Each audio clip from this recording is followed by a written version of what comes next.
Bismillahirrahmanirrahim. Kitab At-Tauhid. Ini bab hadis tentang doa ataupun seruan Nabi SAW akan umat kepada mentauhidkan Allah, maha berkat nama-namanya dan maha tinggi keagungannya. Dengan sanadnya Imam Bukhari meriwayatkan daripada Ibnu Abbas bahawa Nabi SAW telah menghantarkan Mu'adz ke Yaman. Dengan sanad satu lagi juga daripada Ibnu Abbas, Aba Ma'bad maula kepada Ibnu Abbas berkata, aku telah mendengar Ibnu Abbas berkata ketika Nabi SAW mahu menghantarkan Mu'adz bin Jabal kepada penduduk Yaman, baginda SAW bersabda kepadanya, sesungguhnya engkau akan pergi kepada satu golongan ahli kitab, maka hendaklah perkara pertama yang engkau seru mereka ialah supaya mereka mentauhidkan Allah. Apabila mereka telah mengenal tauhid itu, maka kamu ceritakanlah kepada mereka bahawa Allah telah memfardukan, telah mewajibkan ke atas mereka 5 sembahyang dalam sehari semalam. Bila mereka telah sembahyang, maka kamu ceritakanlah kepada mereka bahawa Allah telah mewajibkan ke atas mereka zakat pada harta benda mereka, di mana dia ambil harta itu daripada orang kaya di kalangan mereka dan dibahagikan, diberikan, dikembalikan kepada orang fakir di kalangan mereka. Bila mereka sudah menerima itu, maka engkau ambillah daripada mereka dan kamu hindarilah daripada mengambil harta-harta orang yang terbaik sahaja. Dengan sanadnya Imam Bukhari meriwayatkan daripada Mu'adz bin Jabal, beliau berkata Nabi SAW pernah bersabda, yakni kepada dia, hai Mu'adz, tahukah engkau apakah hak Allah terhadap hamba-hambanya? Beliau menjawab, Allah dan Rasulnya lebih mengetahui. Nabi SAW bersabda, iaitu mereka menyembahnya dan tidak menyekutukan apa-apa dengannya. Kamu tahukah apakah hak mereka terhadapnya? Ini terhadap Allah. Mu'adz berkata, Allah dan Rasulnya lebih mengetahui, iaitu dia tidak menyiksa mereka.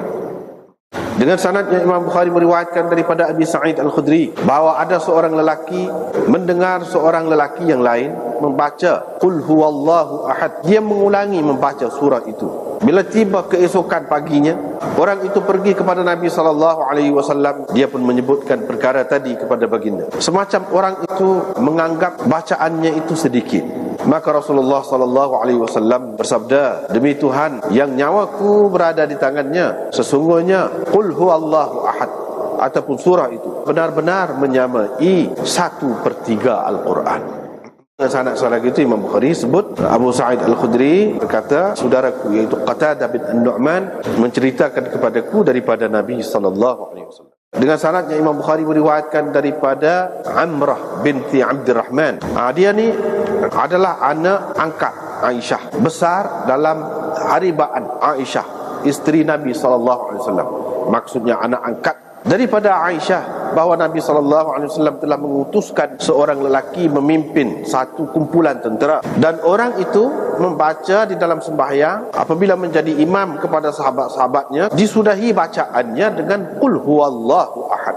Bila mereka pulang, mereka menyebutkan perkara itu kepada Nabi SAW. Nabi SAW pun bersabda, kamu tanyalah dia kenapa dia melakukan begitu. Mereka pun bertanyalah, dia pun menjawab, kerana ada di dalam surah itu sifat Ar-Rahman dan saya suka membacanya. Lantas Nabi SAW bersabda, bila orang cerita pula kepada Nabi SAW, kamu beritahu kepadanya bahawa Allah mengasihinya. Sebab Nabi SAW seru umat dia kepada tauhidillah. Hak Nabi seru gap dia, perkara asas, perkara utama, paling penting dalam ajaran Nabi SAW kepada umat dia ni tauhid. Riwayat Ibn Abbas cerita Mu'adz ni, bila Nabi SAW nak hantar dia pergi ke Yaman, Nabi SAW kata, kamu ni nak pergi kepada buah-buah ahli kitab, hendaklah hak mula-mula kamu seru mereka iaitu tauhid. Ajaran Islam hak mula-mula sekali, hak paling penting sekali tauhid. Hak mula-mula hadis tentang seruan Nabi akan umat dia kepada tauhid. Jadi hak tu hak dia ajar hak mula-mulanya. Jadi hak mula-mula kena kamu seru mereka iaitu supaya mereka mentauhidkan Allah. Bila mereka sudah kenal, sudah tahu tentang tauhid itu, bila mereka sudah kenal Allah, baru raya Allah mewajibkan gini. Hak lain tu kemudian. Hak mula-mula kena biar orang ni kenal Allah dulu, akidah dulu. Hak itulah hak Nabi SAW ajarnya, kata kepada Mu'adz. Apabila begitu kena lagu itulah. Daripada sinilah kita tengok hak mula-mula kamu suruh dia tu kenalah tauhid. Kata dia ada dalil bagi orang yang mengatakan hak mula-mula sekali perkara yang wajib ke atas kita ialah makrifat. Kena tu. Hak tu hak mula-mula sekali. Seperti Imamul Haramain gapo kata memang lagu. Dan hadis ini juga dijadikan dalil bahawa seseorang tu nak buat apa-apa yang dinamakan perintah ataupun meninggal apa-apa yang dinamakan larangan itu, dia tidak mungkin berlaku dan tidak boleh, tidak jadi sekiranya kalau tak kenal siapa yang menyuruh, siapa yang melarang. Kita nak buat ni, nak menjunjung perintah siapa? Kita tak boleh buat ni, buat apa? Siapa yang larang? Dia kena tahu hal tu. Jadi maknanya kenal Allah dulu. Bukan bermakna di sini kita tak boleh faham daripada hadis ni makna sosok bila faham molek tu, belum faham molek tu semayang dak lah. Mana nak ayat dari segi tertib keutamaan itu, mana hak tu dulu aja. Lepas pada tu semayang tu pun selalu lah juga. Bukan makna semayang ni nanti sebulan lepas pada tu. Kalau misalnya kita kata tidak makna gitu sini. Mana dari segi cerita tu, cerita hak tu dulu. Tapi kalau cukup syarat apa-apa lain, buat selalu juga. Lepas pada hak kenal Allah, semayang, tu mana kemuncak dia amalan itu. Hak tu hak berkait dengan peribadi dan diri seseorang tu. Lepas tu hak yang keduanya berkait dengan masyarakat, zakat. Supaya dalam Quran juga selalu sebut aqimus solah wa atuz zakah. Dua tu. Hak ni hadis ni pun lagu serupa dengan Quran itu. Jadi zakat ni diambil daripada hak kaya dan beri kepada hak sesak di kalangan mereka. Bila mereka terima hak ni, maka ambillah daripada. Maknanya maksudnya gapo-gapo nak buat ni biar dengan faham, biar dengan jelas, biar dengan tahu cara-cara dia. Tak boleh kata buat sesuka hati. Tahu selalu. Kita kata tahu kata semayang ni wajib semayang lalu. Kena tahu dulu air semayang, apa batas air semayang, kena tahu hak tu. Gitulah juga hak lain-lain ni. Bila mereka sudah terima hak ni, zakat ini, dari segi tindakannya, kamu lagu mana? Pemungut zakat ni. Jangan dipilih molek-molek saja daripada harta orang ramai ni. Jadi pilih hak sederhana. Kalau pilih hak molek-molek, jadi kalau kambing tu hak besar-besar, misalnya kita kata lembu tu hak besar-besar, maksudnya zakat ni pun untuk keadilan kan. Kalau dari segi pungut tu pun tidak adil dah. Adil tu mana seimbang lah.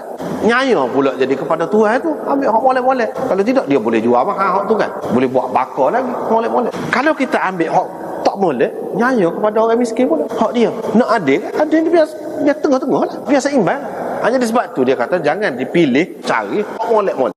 Bukan bermakna nak suruh cari hak huduh-huduh dah. Sebab untuk adil, keadilan iaitu tengah. Jadi ambil yang sederhana. Jangan ambil hak huduh-huduh sangat. Itu jadi tidak adil pula. Jadi nyaya pula kepada hak miskin tu, orang yang akan menerima zakat. Gitu cara dia bagi kaedah tu. Jadi hak nak di sininya Nabi SAW kata hak mula-mula sekali nak suruh orang ni, suruhlah mereka mentauhid Allah. Hadis Muaz bin Jabal juga, Nabi SAW tanya dia, kamu tahu ke apa hak Allah terhadap hamba ni? Hak hamba kena buat kerana Allah. Dia berkata Allah dan Rasulnya lebih mengetahui. Nabi SAW kata kamu kena menyembahnya dan tidak mensyirikkan dia. Mana sembah dia, ya'buduhu tu di situ dengan makna kamu mentauhidkannya. Mana kalau ibadat dengan mentauhidkannya, tahu mana? Iaitu la yusyriku bihi syai'ah. Mereka tidak syirik. Tidak syirik mana tauhid.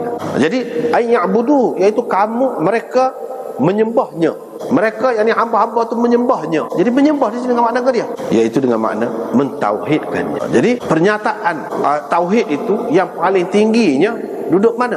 Duduk pada menyembah dengan cara yang dia ajar, yang dia suruh. Jangan syirikkan dia dengan apa-apa. Ni hak Allah atas hamba. Maknanya hak hamba kena buat kerana Allah, iaitu tauhid. Lepas tu dia tanya pula, apakah hak mereka terhadap Allah? Hak mereka terhadap Allah, yakni hak Allah kena buat kerana mereka, kerana hamba. Gitulah. Ataupun hak Allah janji, jamin untuk hamba dia.